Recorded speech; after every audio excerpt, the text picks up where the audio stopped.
Hola, buenas tardes. Nosotros somos el equipo número 1 y el día de hoy les vamos a presentar el tema de las glándulas suprarrenales. Las glándulas suprarrenales son órganos pares ubicados en el retroperitoneo y se encuentran sobre el polo superior de cada riñón. En el adulto pueden llegar a pesar 12 gramos y pueden tener una altura de 3 centímetros por 2 centímetros de ancho. En cuanto a su forma, esta será diferente en cada glándula debido a sus relaciones anatómicas. En cuanto a la glándula suprarrenal derecha, esta se dice que tiene una forma piramidal y la izquierda una forma semilunar. Así nosotros movamos a los riñones, las glándulas suprarrenales se van a quedar en su lugar y todo esto es gracias a sus medios de fijación. Tenemos primero las dos hojas que van a formar la fascia renal, la cual la va a rodear. Tenemos primero a la hoja anterior o también conocida como fascia prerrenal. En segundo lugar tenemos a la hoja posterior o también conocida como hoja o fascia postrenal, la cual se va a fusionar junto a la hoja anterior y van a generar un vértice que se va a unir a la cara inferior del diafragma. Finalmente tenemos al tabique interreno suprarrenal, el cual es una dependencia de la fascia suprarrenal y que ésta va a dividir a lo que es el riñón de la glándula suprarrenal. Luego tenemos a los pseudoligamentos suprarrenales. Vamos a llamarles pseudoligamentos ya que estos en sí son los vasos sanguíneos y también los nervios, los cuales se encuentran rodeados por tejido conjuntivo condensado. Continuando, vamos a tener primero del lado derecho al ligamento suprarrenocava, el cual lleva en su interior a la vena cava suprarrenal, la cual va a provenir de la vena cava inferior. Ahora vamos del otro lado. Del lado izquierdo vamos a tener un ligamento conocido como ligamento suprarrenoaórtico, el cual en su interior va a tener a la arteria suprarrenal inferior y arteria suprarrenal media, provenientes de la aorta. Luego, a la izquierda nuevamente vemos al ligamento suprarrenal hepático, el cual se encarga de dividir la porción visceral del hígado con nuestra glándula suprarrenal. Continuando, tenemos de ambos lados a un ligamento que vamos a conocer como ligamento suprarrenodiafragmático, que es el ligamento más fuerte y que va a llevar en su interior a las arterias suprarrenales superiores. Luego tenemos a los elementos nerviosos, como es el caso de los nervios que provienen del plexo celíaco, como de los nervios que provienen del nervio esplácnico mayor. En el caso del esplácnico mayor están dirigidos hacia posterior y del plexo celíaco dirigidos hacia medio. Como en todo órgano endocrino, vamos a tener una abundante vascularización. De hecho, el flujo sanguíneo de las glándulas suprarrenales es de alrededor de 5 mililitros por gramo por minuto del flujo sanguíneo por gramos del tejido. Continuando con su irrigación, vamos a tener que esta va a provenir de la aorta. Vamos a tener que la irrigación superior va a estar dada por las arterias suprarrenales superiores, que son ramificaciones de la arteria frénica inferior.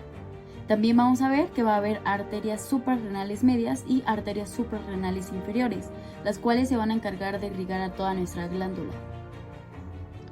Ahora hablando sobre el riego sanguíneo, la vena central de la suprarrenal derecha es corta y drena de manera directa hacia la vena cava, mientras que la de la glándula suprarrenal izquierda, su vena es un poco más larga y drena hacia la vena renal izquierda. Inervación de las glándulas suprarrenales. Las células de la suprarrenal están inervadas por fibras preganglionares del sistema nervioso simpático que liberan acetilcolinas y encefalinas en la sinapsis. Casi todas estas fibras sugieren que a partir de un plexo de la cápsula de la superficie posterior de la glándula y entran a las glándulas suprarrenales en fascículos de 30 a 50 fibras. Siguen la trayectoria de los vasos sanguíneos hacia la médula sin ramificarse y algunas alcanzan la pared de la vena central, donde hacen sinapsis con ganglios del sistema nervioso autónomo. Embriogénesis e histogénesis. La corteza y la médula de las glándulas suprarrenales tienen orígenes distintos. La corteza se va a desarrollar a partir del mesodermo y la médula, y estas a partir de las células de la cresta neural. A lo largo de la sexta semana, la corteza va a aparecer en forma de un grupo de células mesenquimales de cada lado del embrión, entre la raíz del mesenterio dorsal y la gónada en desarrollo. Las células que constituyen la médula proceden de un ganglio simpático adyacente que va a derivar de las células de la cresta neural. Y es así como inicialmente las células de la cresta neural forman una masa en el lado medial de la corteza embrionaria. Como a medida que la corteza las rodea, estas células se diferencian hacia células secretoras de la médula suprarrenal. Más adelante van a aparecer células mesenquimales adicionales a partir del mesotelio, que esto es una capa única de células aplanadas, la cual rodea la corteza. Estas células originan la corteza permanente de la glándula suprarrenal.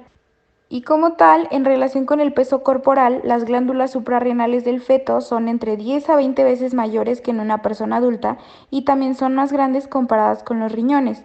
Es así también como la médula suprarrenal mantiene un tamaño relativamente pequeño hasta el momento del nacimiento. La glándula suprarrenal fetal es el principal regulador esteroideo que va a controlar el crecimiento, maduración de órganos y el parto, donde tenemos un origen dual que parte del mesodermo de la cresta orogenital, dando así origen a la corteza, y el ectodermo de las células de la cresta neural, originando la médula. Como les decía, la glándula posee una gran talla que alcanza de 10 a 20 veces su tamaño con relación al riñón, expensas pues del gran volumen de la corteza fetal, enfatizando que su máxima actividad es en el cuarto mes de vida intrauterina, donde va a disminuir de tamaño cuando la corteza fetal involuciona en el primer año.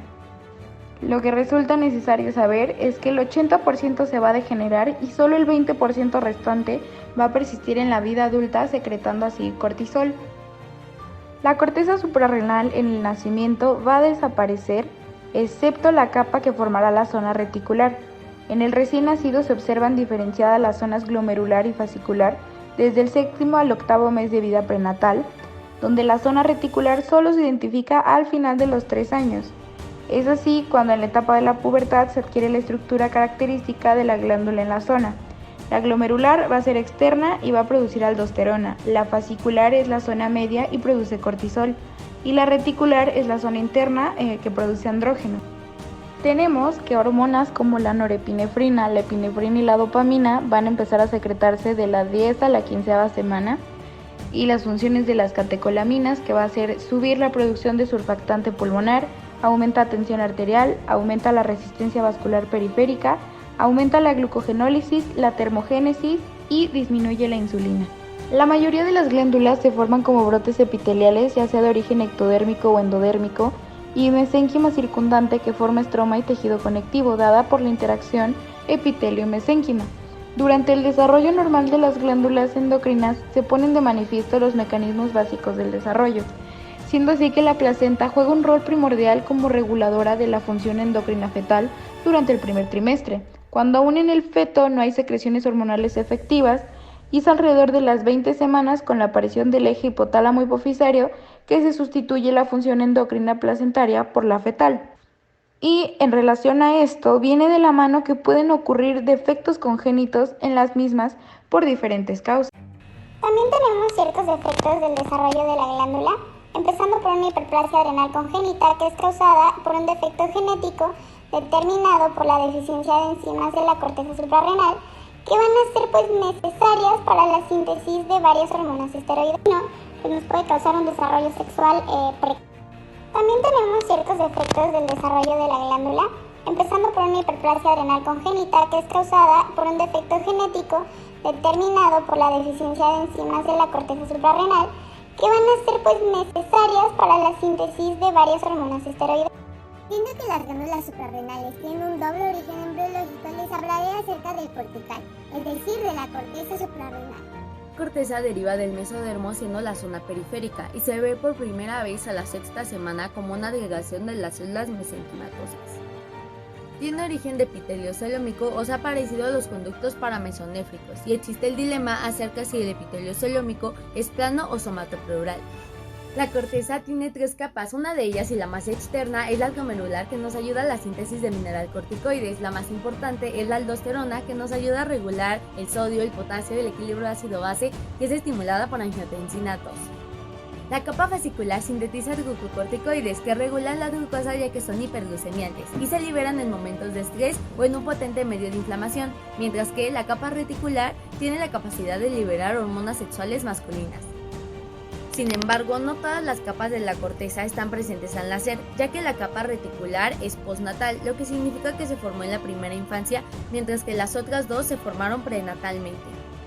Prenatalmente, la corteza es más grande que la futura médula. Ya después de nacer, la corteza tiene una reducción de su tamaño, lo que hace que la médula gane terreno. Al corte microscópico se observa una corteza pardo-amarillenta. Se divide en 3 zonas de afuera hacia adentro: la zona glomerular, la zona fasciculada y la zona reticular. La zona glomerular son pequeñas zonas ordenadas en grupos ovoides o cordones arqueados. El núcleo es redondo, muy basófilo y el citoplasma es eosinófilo. La zona fasciculada se compone de cordones o columnas celulares de forma radial. Entre los cordones se encuentran capilares fenestrados que se denominan sinusoides. Las células son grandes y poliédricas, con un núcleo central bastante claro. El citoplasma es ligeramente adófilo, pero contiene gran cantidad de espacios redondeados vacíos. La zona reticular se compone de una red de cordones celulares anastomosados.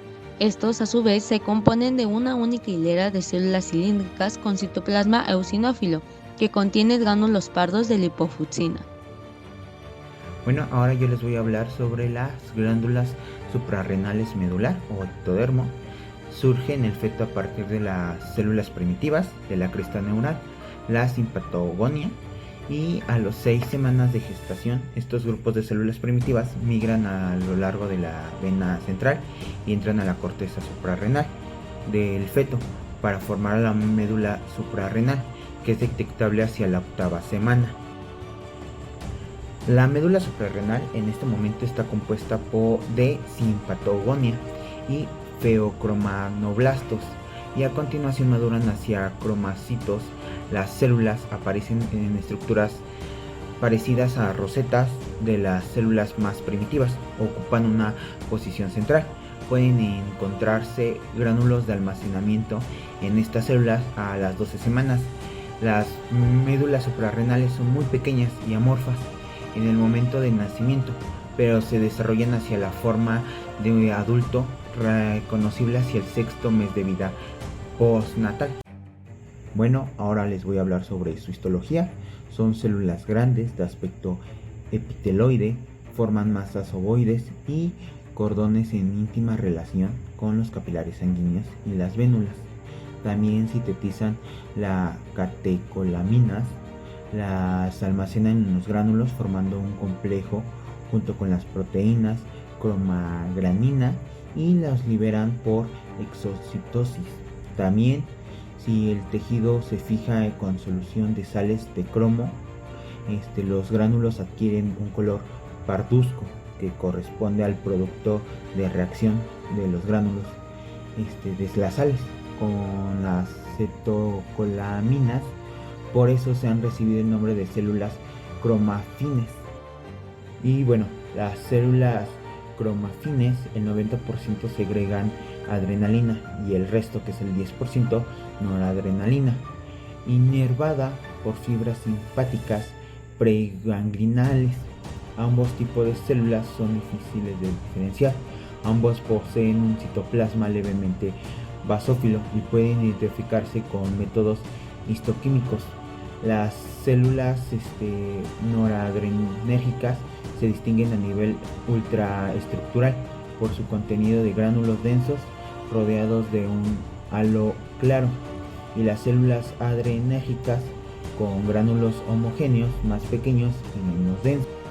Y también en la médula suprarrenal se encuentran además neuroganglionales simpáticas aisladas en grupos. Las fibras reticulares, al igual que la corteza, envuelven los grupos celulares y sostienen a los vasos y a los nervios. También secretan las cacetocolaminas, adrenina y noradrenalina, liberadas de aminoácidos tirosina.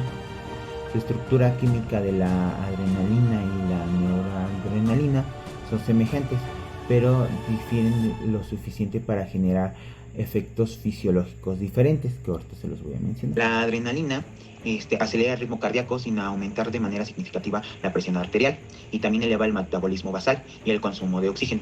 A diferencia de la noradrenalina, aumenta la presión sanguínea sin modificaciones notables del ritmo cardíaco ni del metabolismo. También actúa como neurotransmisor. Bueno, su irrigación es abundante, presenta 3 tipos principales de las arterias, que son las suprarrenales superior, que proviene de la arteria diafragmática inferior. La segunda serían las suprarrenales medias, que son las ramas de la aorta. Y la tercera serían las suprarrenales inferiores, que son originadas en la arteria renal. También presenta numerosas anastomosis que forman un plexo por debajo de la cápsula desde donde nacen las arterias corticales y medulares. Las arterias corticales van de las capilares fenoestratados a la red alrededor de los cordones de células parenquimatosas y terminan en las venas de unión córtico-medular. Y las arterias medulares atraviesan la corteza que van a la red de las capilares de la médula y drenan un sistema venoso común con los de la corteza y finalmente constituyen a la vena suprarrenal. Los vasos linfáticos solo en la vecindad de los grandes vasos de las suprarrenales. Y también su inervación más importante por las fibras simpáticas preganglionales que se dirigen a las células parenquimatosas de la médula, también llegan a la glándula numerosas fibras parasimpáticas.